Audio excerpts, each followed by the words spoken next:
não deis lugar ao inimigo. Não deis lugar ao inimigo. Nós muitas vezes abrimos brechas e abrimos lugar ao diabo. E a Bíblia diz para nós não darmos lugar ao inimigo. Vamos abrir as nossas Bíblias, se tiveres aí a tua Bíblia. Se não tiveres, aconselho-te e convido-te a que tragas a tua Bíblia para a igreja, para desfolhares, para abrirmos juntos. Amém? Estamos habituados agora aos telemóveis e aos tablets, mas a Bíblia também é um manual importante de nós lermos. Amém?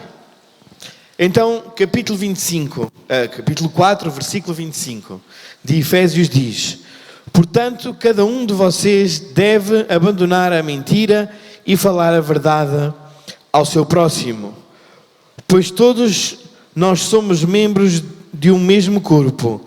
Quando vocês ficarem irados, não pequem, apaziguem a sua ira antes que o sol se ponha e não deem lugar ao diabo. O que furtava, não furte mais. Antes trabalhe, fazendo algo de útil com as mãos para que tenham o que repartir com o que estiver em necessidade. Nenhuma palavra torpe saia da boca de vocês, mas apenas a que for útil para edificar os outros, conforme a necessidade, para que conceda a graça aos que a ouvem. Não entristeçam o Espírito Santo de Deus, com o qual vocês foram selados para o dia da redenção. Livrem-se de toda a amargura e indignação e ira, e gritaria e calúnia, bem como de toda a maldade. Sejam bondosos e compassivos uns para com os outros, perdoando-se mutuamente, assim como Deus os perdoou em Cristo. Então aqui em Efésios diz, lá no versículo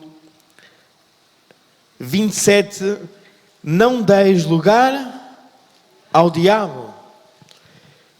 Este texto deixa bem claro que não devemos dar lugar, espaço ao inimigo, ao diabo, nas nossas vidas. Antes, devemos resistir-lhe. Lá em Tiago 4,7 diz: resisti ao diabo e ele fugirá de vós. Então nós temos que resistir ao diabo, não podemos dar lugar ao diabo. Quando arrumamos uma casa, procuramos um lugar para cada coisa.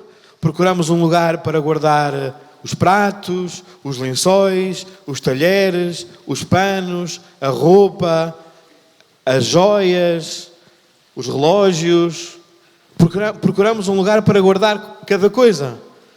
E também procuramos um lugar para acomodar, para dormirmos, para nós, para os nossos filhos, para se vier uma visita. Acomodamos a sala para receber pessoas. Mas eu tenho a certeza que o irmão e a irmã não acomodam na sua casa um espaço para receber um ladrão. Acomodam? Há aqui alguém que na sua casa tem um espaço específico a dizer: aqui fica o ladrão. Ou algum inimigo. Não, pois não. Então na nossa vida espiritual, nós também não podemos dar lugar ao inimigo. Não podemos preparar lugar no nosso espírito, no nosso eu, para que o inimigo tome conta.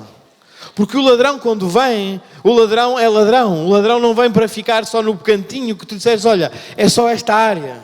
Não, ele vem para matar, roubar e destruir. Então, de igual maneira como tu não abres a porta da tua casa física para que entre lá um ladrão, não abras a tua casa espiritual para que o inimigo lá entre. Então, não dês lugar ao diabo. Amém?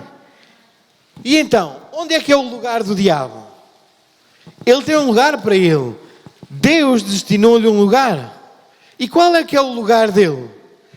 A Bíblia diz que o lugar do diabo é o... os irmãos sabem. Então o lugar dele é no inferno. O lugar dele não é na nossa casa, não é na nossa família, não é nos nossos filhos. Não é atribular-nos no nosso trabalho, na nossa saúde, nas nossas finanças. O lugar dele é no inferno. Então é para esse lugar que tu tens que mandar, e não tens que dar lugar a ele na tua vida. Amém? Lá em Mateus 24, 41, se a Regi puder ajudar, diz... 25, 41, peço desculpa. 25. Então dirá também aos que estiverem à sua esquerda: apartai-vos de mim, malditos, para o fogo eterno, preparado para o diabo e os seus anjos. Os anjos do diabo são os demónios. Então a Bíblia diz que o que está preparado para o diabo é isto: é o inferno, é o fogo eterno. Então não é estar na nossa casa. É certo que ele fica a rodear a terra e a passear por ela, como diz lá em Jó 1:7 e 2:2, procurando uma casa, uma vida onde ficar. Ele anda ao redor, a rodear a terra, a passear, a ver se há alguém que lhe abra a porta. Anda como um leão, diz a Bíblia, a ver, bramando como um leão, a ver onde é que pode atacar. Como um ladrão, a ver onde é que pode roubar. E tu vais-lhe abrir a porta? Nós vamos-lhe abrir a porta? Não, pois não. Então não podemos dar lugar ao diabo. Outro lugar que a Bíblia diz que é o lugar dele é debaixo dos nossos pés. Então quando ele te vier para atormentar, tu dizes: olha, tu estás debaixo dos meus pés. Eu te piso debaixo dos meus pés. Diz lá em Romanos 16:20. Então para o crente é importante saber que o diabo não deve ter lugar na sua vida. Deve resisti-lo. E o Deus de paz esmagará em breve a Satanás debaixo dos vossos pés. Debaixo dos vossos. Então o inimigo tem que estar onde? Debaixo dos nossos pés.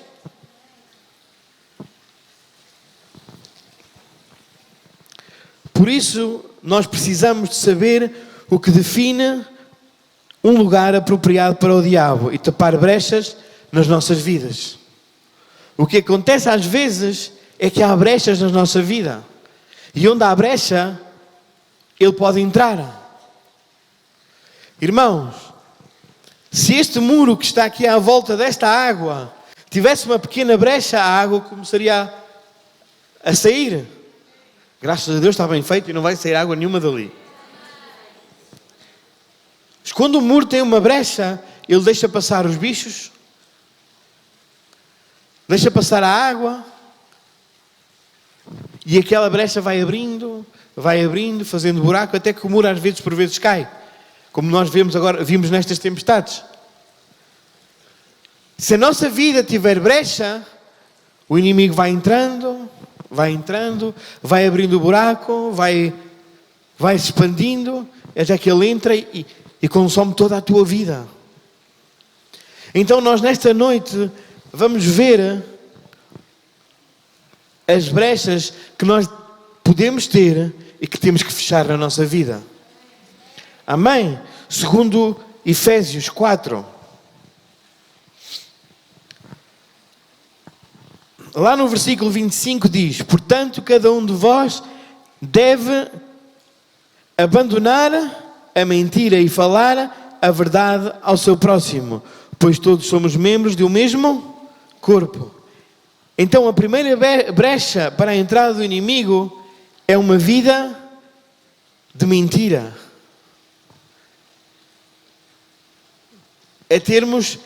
É levarmos uma vida de mentira. Uma brecha, essa é uma das primeiras brechas. O diabo é o pai da mentira, João 8,44. Portanto, o mentiroso seria como um filho do diabo.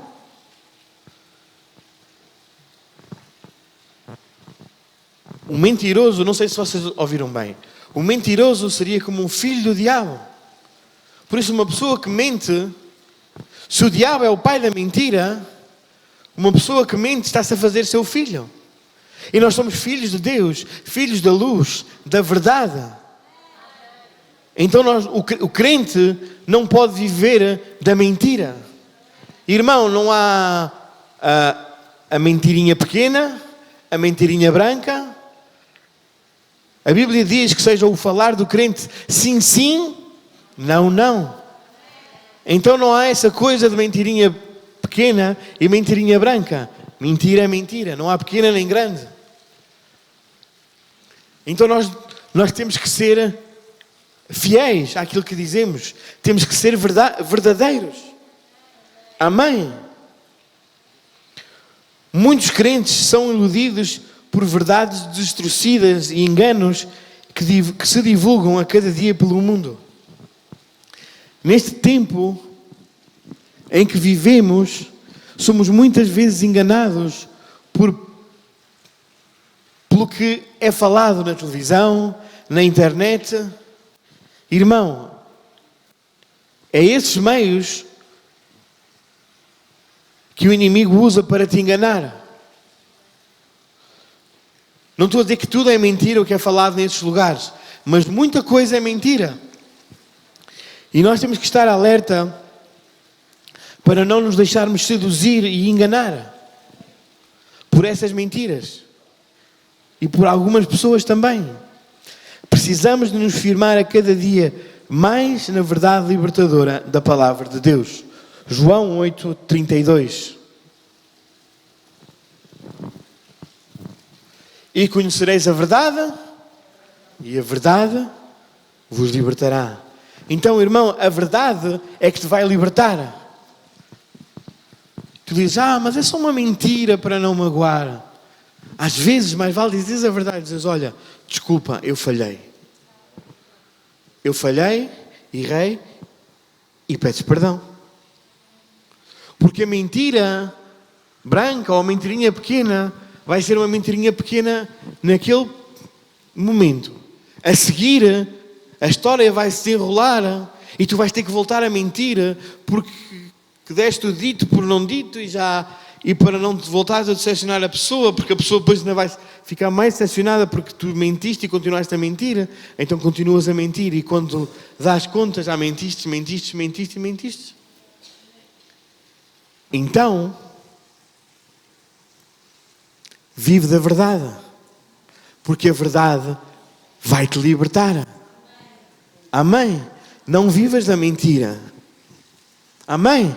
Então não abras essa brecha. Não abras a brecha da mentira. Amém? Porque tudo o que não for verdade é mentira. Amém? 1 Coríntios 15:33 diz, não vos enganeis, as más conversações corrompem os bons costumes. As más conversações, aquilo que falamos de mal uns com os outros, vão corromper as boas atitudes, os bons costumes que tu possas ter. Então, não vivas da mentira. Amém? Existe alguma mentira na sua vida? Não quero que me responda. Mas pense. Existe alguma mentira na sua vida? Se existe, conheça a verdade, que é Jesus, e seja liberto de toda a mentira. A verdade é quem? Jesus. Jesus é o único que é capaz de trazer a verdade e a vida à tua vida. Amém? Segunda brecha que pode trazer graves problemas à nossa vida e que é perigosa na vida de um cristão é a ira, a raiva. Versículo 26 de Efésios. Quando vocês ficarem irados, não pequem. Na hora da raiva, da ira, por vezes ficamos cegos e não vemos o que nós fazemos ou falamos. Irmão, temos que ter cuidado na hora da ira.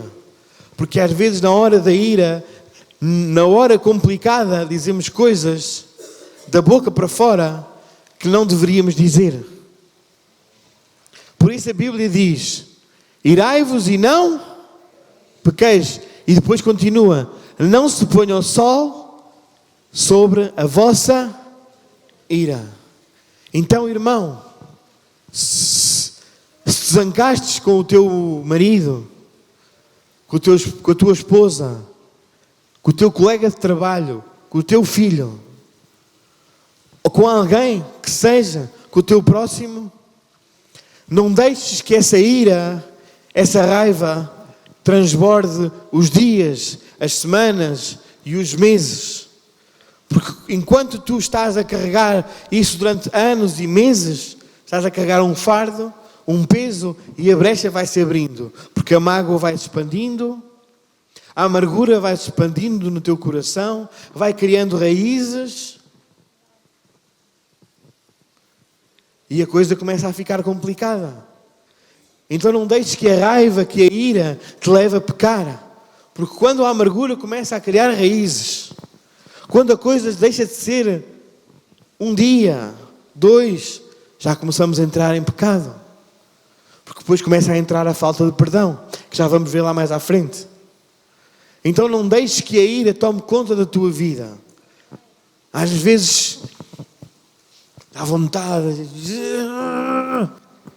Tu dizes: amém, vou-me controlar no nome de Jesus. Se chateares com o teu próximo, não deixes que o sol se ponha.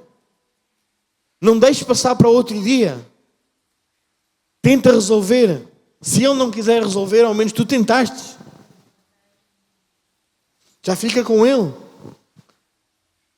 Agora não deixes que a tua ira te leve ao pecado, te leve a destruir a tua vida. Porque quando nós criamos raízes de amargura, a nossa vida parece que não arranca. Estamos sempre a pensar naquela pessoa, porque fez-me isto e aquilo, e com quem tu encontras, tu fazes picadinho de pessoa, do teu inimigo ou de um familiar teu. E não é preciso tu fazeres picadinho dessa pessoa. Porque o único que veio para matar, roubar e destruir, trazer discussão, discórdia e dissensão, é o inimigo, é o diabo. E esse tem um lugar dele, que é debaixo dos teus pés, e lá nas profundezas do inferno. Então não deixes que a ira tome conta do teu ser, do teu... Nem no trânsito. Às vezes dá vontade de apertar o pescoço a alguns condutores. Mas temos que dar bom testemunho. Amém? Amém? Um exemplo da ira é que a ira é como um pitbull. Por mais que seja domado, nunca é confiável. Eu não confiaria num pitbull, por mais que diga: não, está treinado.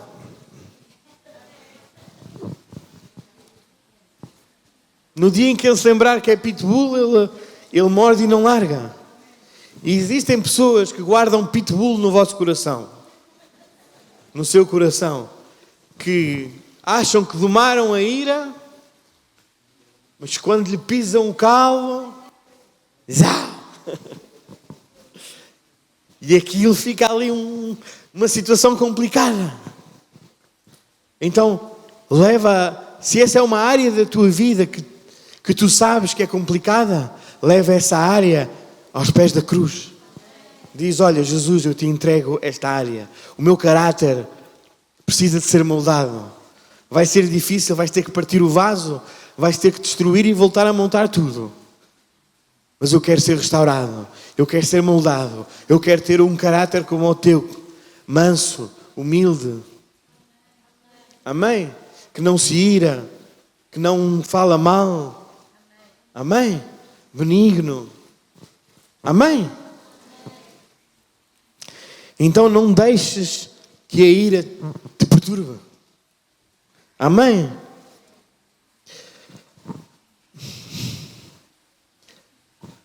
Como é possível tratar a ira? Evita situações de conflito para não alimentar a raiva no seu coração.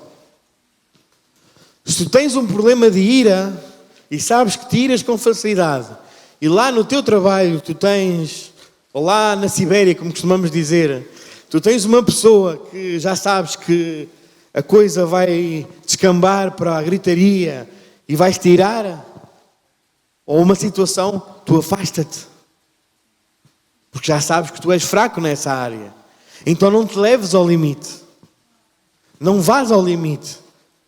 E porque há guerras que não te cabe a ti trilhar. Então afasta-te desse problema. Amém? Amém ou não amém?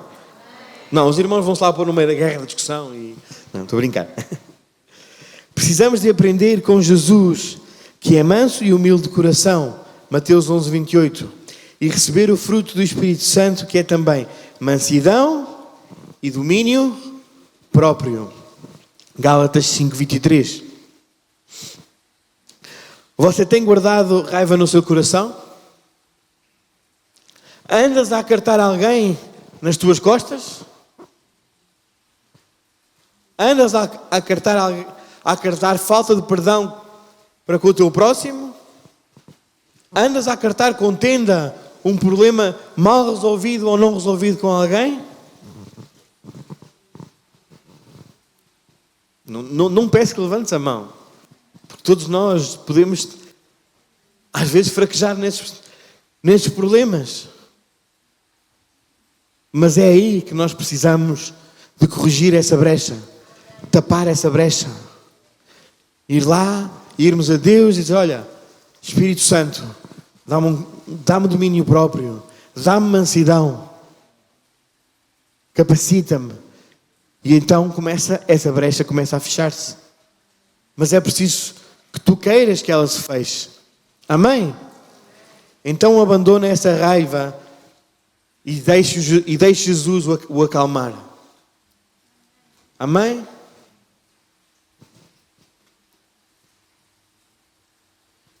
Todos nós temos problemas. Amém? Terceiro, versículo 28. O que furtava não furte mais, antes trabalhe fazendo algo de útil com as mãos, para que tenha o que repartir com quem estiver em necessidade. O furto acontece quando tiramos algo a alguém sem usar a violência. E pode tornar-se mais comum do que tu pensas. Mas eu não sou ladrão. Eu não ando a roubar nada. Mas há pessoas que furtam coisas.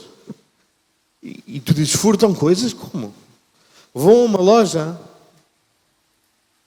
e vem uma tampa de uma caneta que está à venda. Bolso. Quando o dono da loja ou o responsável pelaquela secção vai ver uma caneta sem tampa, é menos uma caneta que se vende. O que tu fizeste foi um furto.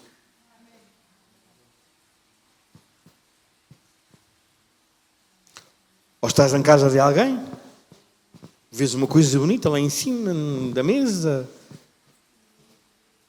metes no bolso, e a pessoa, olha, desapareceu, não sei onde é que pus, e foste tu que furtaste. Não estou a dizer que os irmãos fazem isso. Mas isso também é pecado.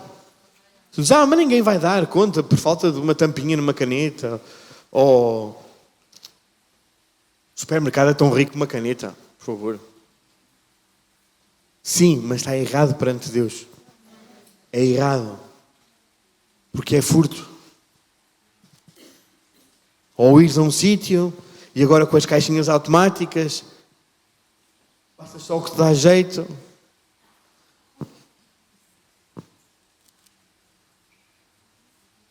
E o resto não passa, ninguém viu.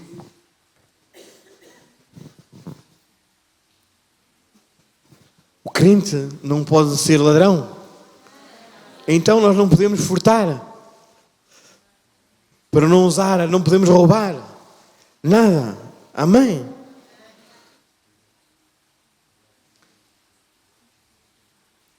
Outro tipo de furto. é não entregar o dízimo ao Senhor. Lá em Malaquias 3,8 diz: roubará o homem a Deus?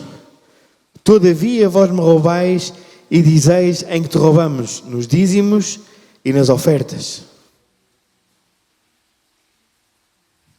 Continua. Então, quando não entregamos o que é de Deus, o inimigo encontra a oportunidade para entrar na vida do cristão e também roubar tudo, porque o diabo é o ladrão.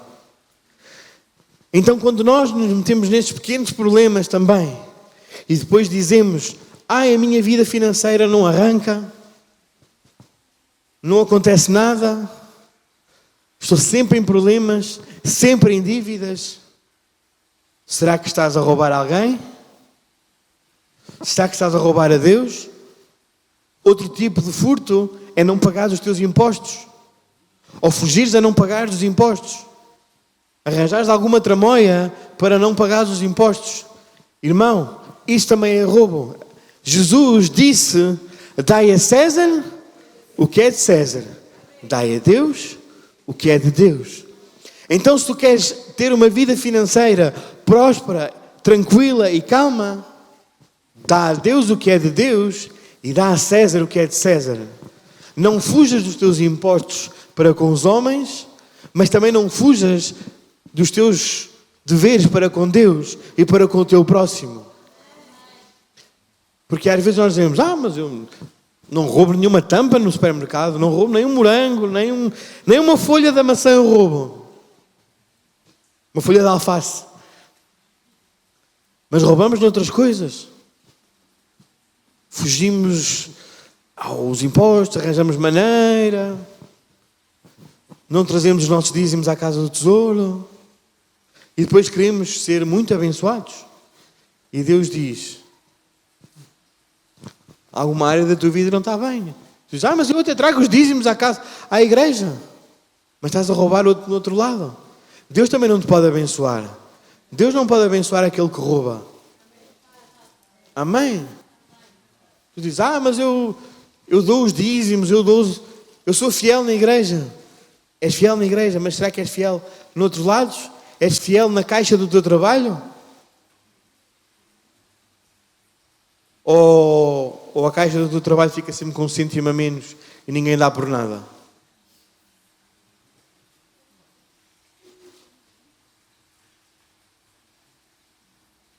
Está forte a coisa. Eu não estou a dizer que isso são os irmãos, é para vocês ensinarem os outros. Amém? Eu creio que aqui ninguém é ladrão. Amém?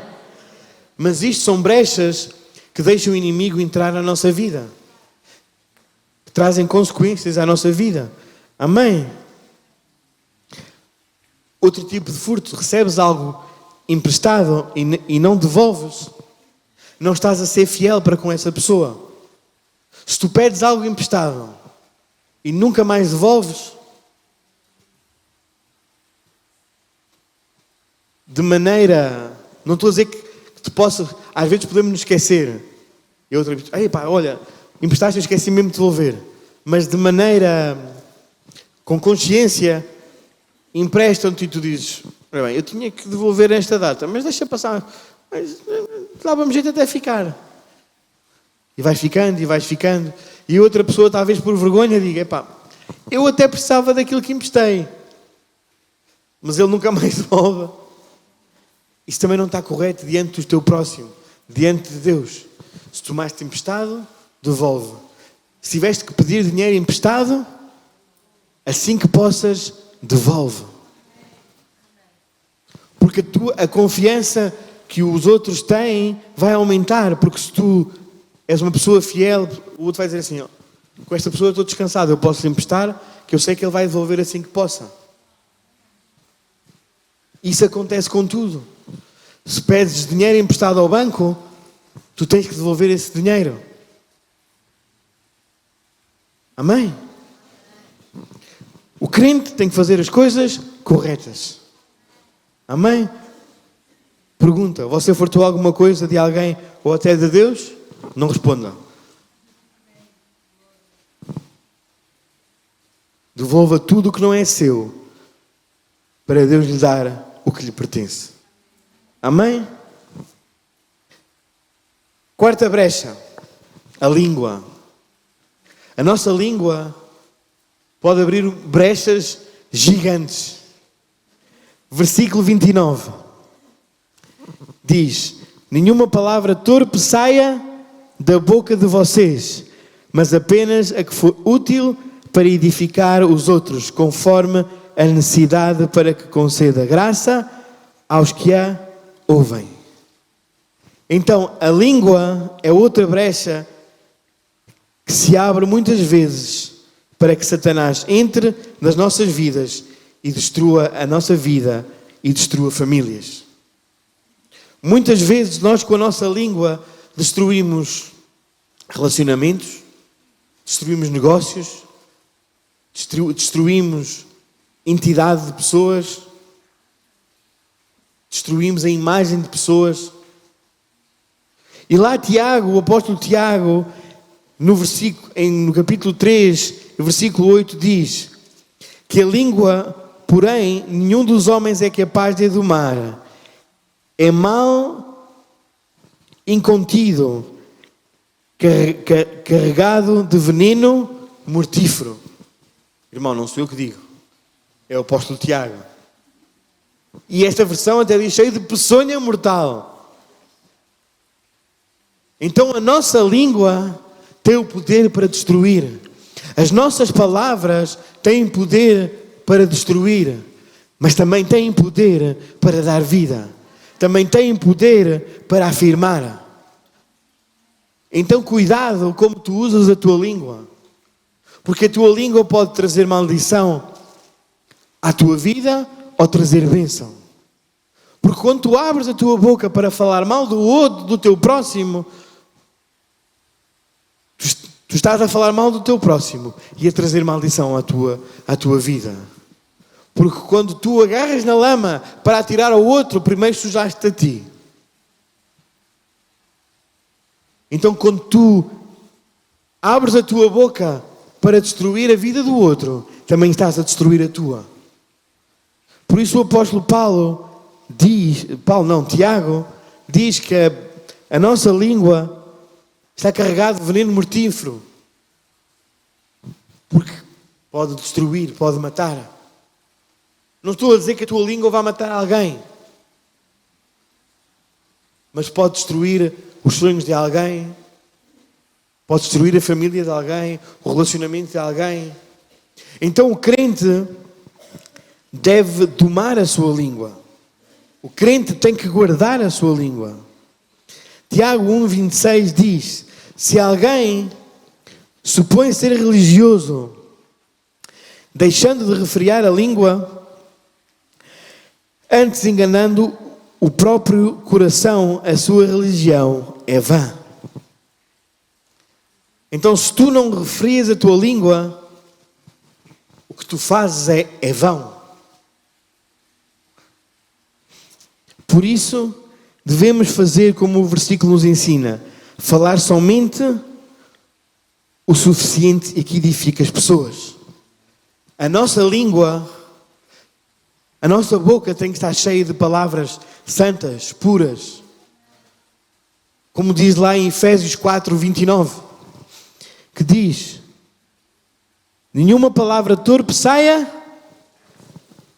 da vossa boca, mas só a que for boa para promover a edificação. Então da tua boca tem que sair palavras que edifiquem o teu próximo, que edifiquem a tua família. Da tua palavra não devem sair bocas para os teus filhos como: tu és um burro, tu nunca vais conseguir. Da tua boca nunca devem sair palavras para o teu filho como: tu és um burro, tu não prestas para nada, tu não vales nada, tu és sempre igual. Essas palavras são palavras destrutivas e que vão trazer destruição à sua vida. E tu dizes: mas ele faz coisas erradas. É teu dever como pai ensiná-lo o caminho. Não é tu como pai que deve destruí-lo. Isso o mundo vai se encarregar de fazer lá fora. O mundo vai encarregar de destruir os nossos filhos. E tu és o encarregado de edificá-los.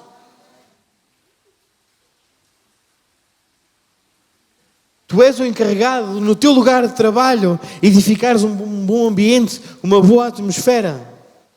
Não participares da murmuração contra o teu chefe e contra o teu diretor, contra aqueles que estão acima de ti. Ainda que sejam a pior escumalha que tu conheces.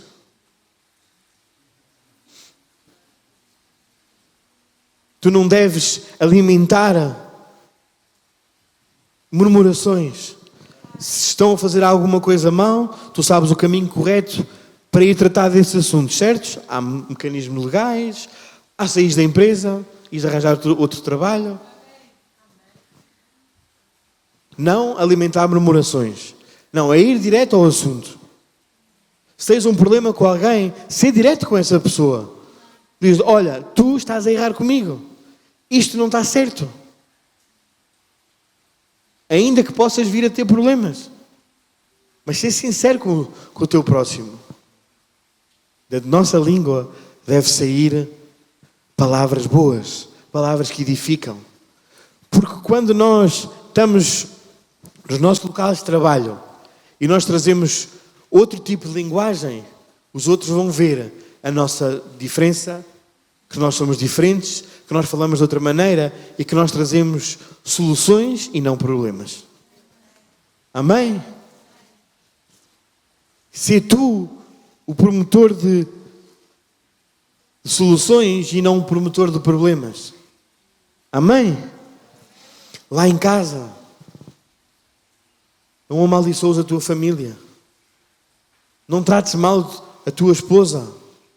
Não trates mal o teu marido. Amém? Que das nossas bocas saiam palavras de bênção, de cura, de vida. Amém? Amém? Tome cuidado com murmurações e palavras duras que fala quando está nervoso, para não magoar as pessoas. Aprenda que não pode engolir as palavras.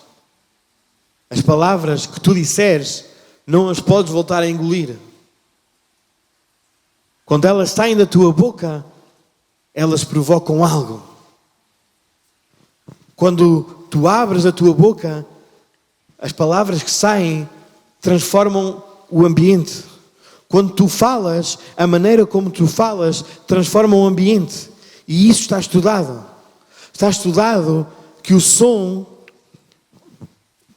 as frequências do som provocam alterações nos átomos. Fisicamente falando. Por isso, quando a Bíblia diz que há poder nas nossas palavras, tu estás na realidade a ter uma grande aula de física. Porque há verdadeiramente poder nas nossas palavras. Há poder tanto espiritual como físico. Quando tu falas, se as tuas palavras forem carregadas e duras, o ambiente vai ficar carregado e pesado naquele lugar. Mas se tu falares palavras doces, meigas, que trazem calma, reestruturação, que trazem solução àquele problema e que trazem paz, o ambiente vai ficar diferente. Amém? Então a nossa língua pode transformar ambientes, a nossa língua pode ser o promotor de vida ou de morte. Amém? Provérbios 18, 21 diz: a morte e a vida estão no poder, e o que bem a utiliza come do seu fruto. Então, a morte e a vida estão onde? No poder da língua. Então, se tu falas vida, o fruto que vai sair é o quê? Se tu falas morte, o fruto que vai sair de lá é morte. Se tu falas mentira, o fruto que vai sair é mentira. Então o poder, as palavras têm poder. E a morte e a vida estão no poder da língua. Por isso toma cuidado do que tu falas. Amém? Jesus disse que somos contaminados por aquilo que falamos. Mateus 7,15. Amém, Jesus. Acautelai-vos, porém, dos falsos profetas que vêm até vós. Não seria este. Ok.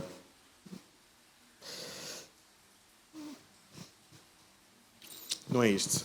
É em Mateus, mas não sei, agora perdi-me. Se me conseguirem ajudar, é aqui? Mateus 7,15. Ok. Seguimos. Mas Jesus disse que somos contaminados por aquilo que falamos.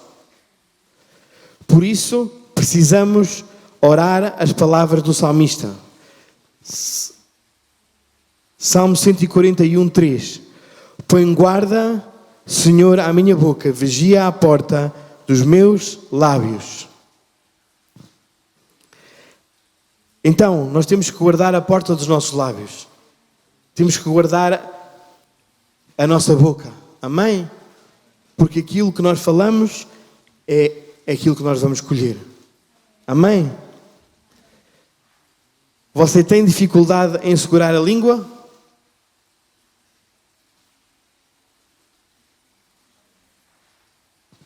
Peça ao Senhor que o ajude a controlar-se. Amém? Quinto ponto. Estamos quase a terminar. Entristecer o Espírito Santo. Versículo 30. Não entristeçam o Espírito Santo de Deus, com o qual vocês foram selados para o dia da redenção. Então o Espírito Santo de Deus, segundo este versículo, entristece-se quando pecamos, desprezando a sua obra nas nossas vidas. O que é entristecer o Espírito Santo? É quando desobedecemos à voz do Espírito Santo que fala aos nossos corações.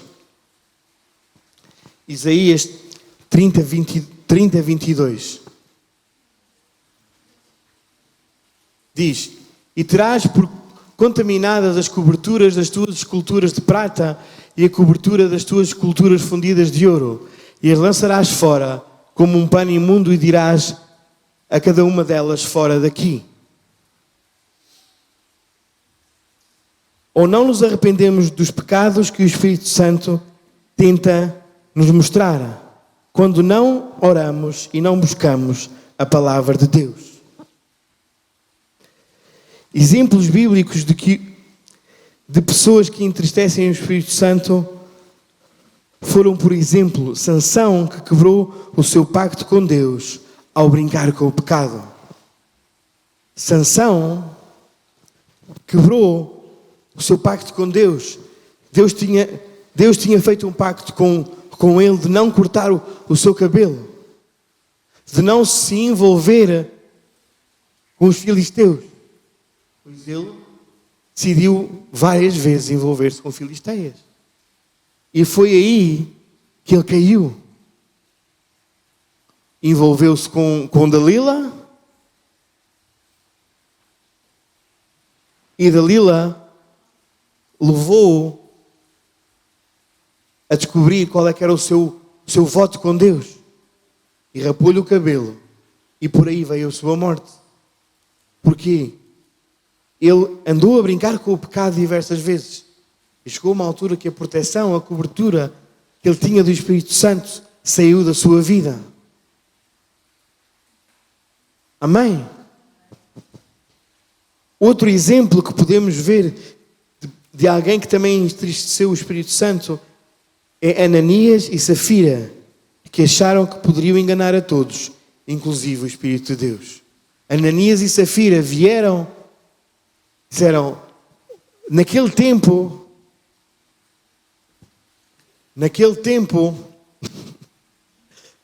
estou com um problema de atacadores.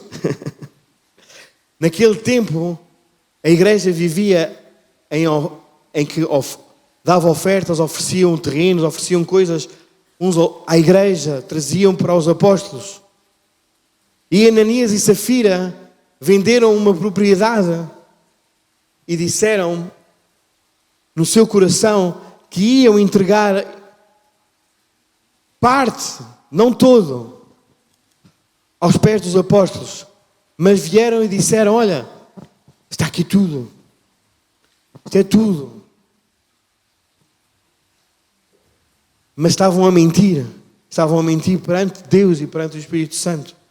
E então os apóstolos disseram: olha, não mentiste, não mentiste aos homens, mas mentiste a Deus.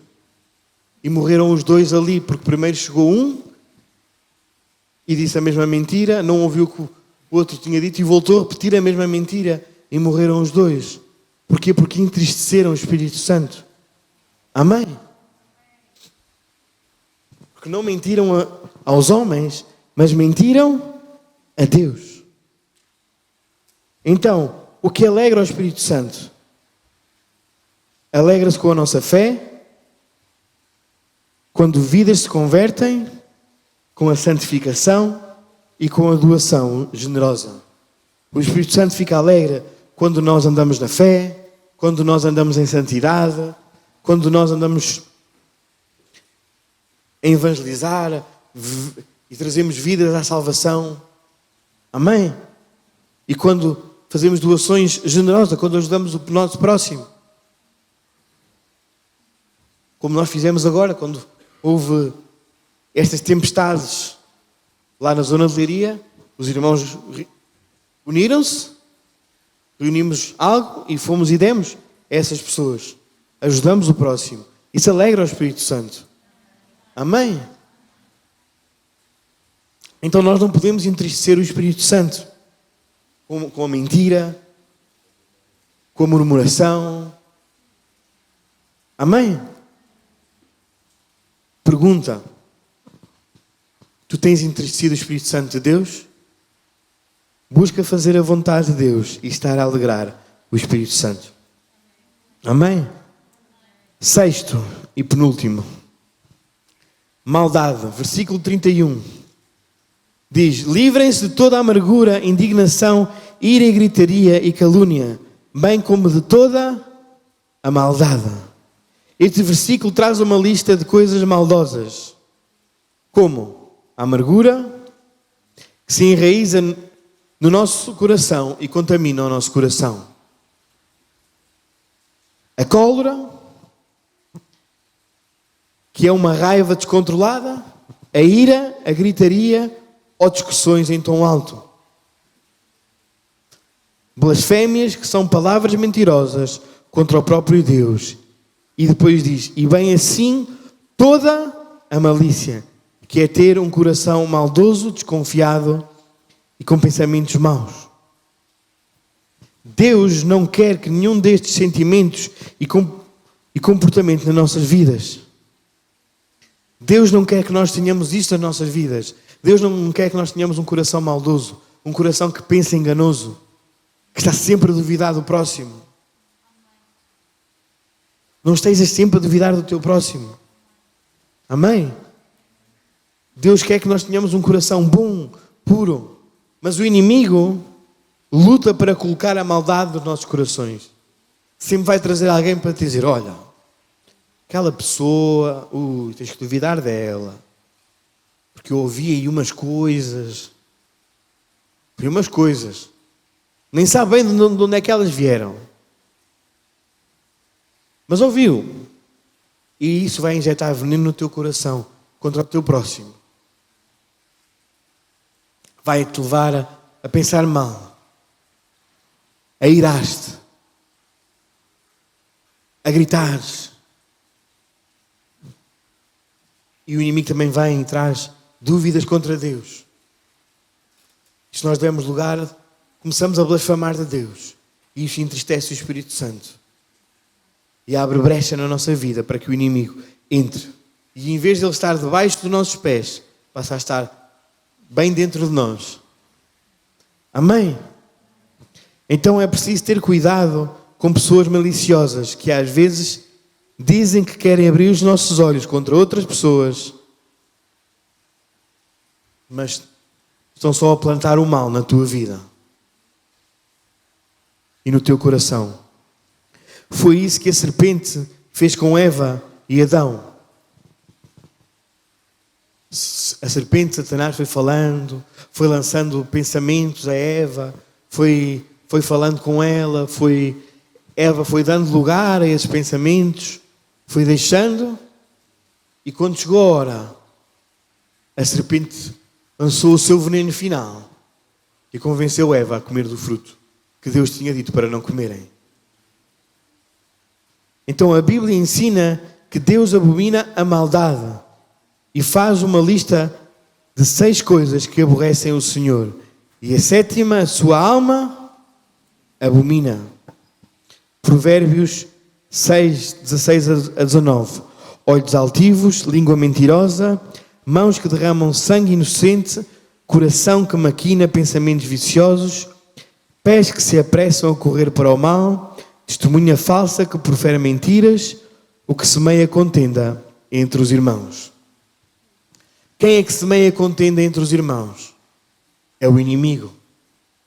Então não sejas tu a semear contenda entre os irmãos. Existe alguma maldade no seu coração? Pergunta. Peça ao Senhor para renovar e lhe dar um novo coração. Às vezes há pequenas coisas que nós ainda temos guardado dentro de nós e precisamos nos libertar. Amém? E isso traz brechas à nossa vida. 7º ponto e último que dissemos lá atrás que íamos falar. Algo muito importante na vida do crente. Uma brecha que pode destruir a nossa vida pessoal. Que às vezes não sabemos de onde vêm algumas enfermidades, alguns problemas. É um ponto muito importante na nossa vida, a falta de perdão. O versículo 32 lá de Efésios diz: sejam bondosos e compassivos uns para com os outros, perdoando-os mutuamente, assim como Deus os perdoou em Cristo. A última brecha que abre lugar para Satanás nas nossas vidas é a falta de perdão. Muitos cristãos não falam mentiras, são mansos, não furtam, não falam coisas más, agradam ao Espírito Santo, oram, têm uma vida até de oração, servem a Deus, fogem da maldade. Mas se alguém o magoar e tiverem que perdoar, a coisa fica complicada. Mas a Bíblia exorta-nos para perdoar-nos, assim como Deus nos perdoou. Então, irmão, quando o teu próximo, o teu irmão, pecar contra ti, te ofender, tu perdoa-lhe. Porque sabes, houve um que era puro, era perfeito, não tinha pecado, não tinha nada contra ele, mas fez pecado por ti. Foi à cruz, morreu por ti e perdoou os teus pecados para que tu hoje fosses livre. Então, tu também tens que perdoar a ofensa do teu irmão. Também tens que perdoar o teu próximo. Amém? A Bíblia fala lá daquela parábola que Jesus contou. Aquele homem que foi perdoado pelo rei, que devia, não sei, 1 milhão de euros ao rei. E foi ao rei e pediu clemência e foi, e o rei disse: ok, eu perdoo-te. E depois saiu do pé do rei e viu lá o amigo mais próximo, que lhe devia 5 euros. Disse: olha, mandem-no prender que ele deve-me 5 euros. Vai preso. Quando o rei soube,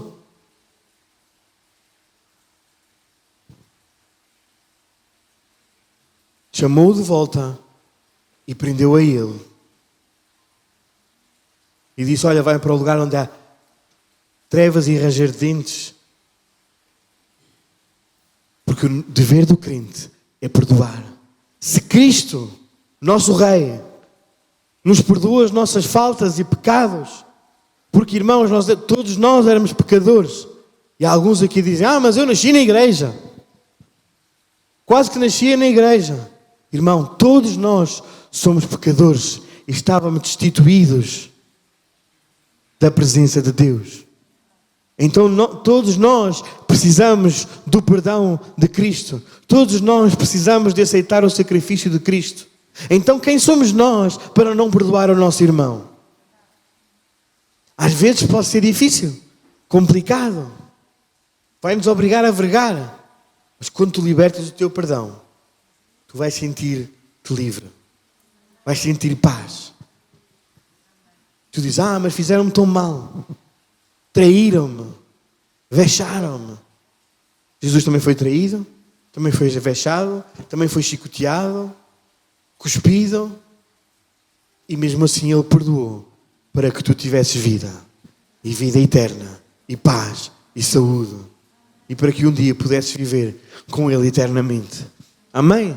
Então, irmão, temos que aprender a perdoar. Amém? Jesus colocou o dever de perdoar ao próximo como uma condição para receber o perdão dos nossos próprios pecados. Diz lá em Mateus 6, 14 a 15: porque se perdoardes aos homens as suas ofensas, também o vosso Pai Celestial vos perdoará a vós. Se porém não perdoardes aos homens as suas ofensas, também o vosso Pai não vos perdoará as vossas ofensas. Então o perdão deve ser um exercício constante da vida do cristão. Jesus também ensinou que devemos perdoar quantas vezes for preciso. 70 vezes 7. É muita vez para perdoar. São 127, são 200 e tal vezes, creio eu. 400? 490. Eu e as contas de multiplicar não somos assim.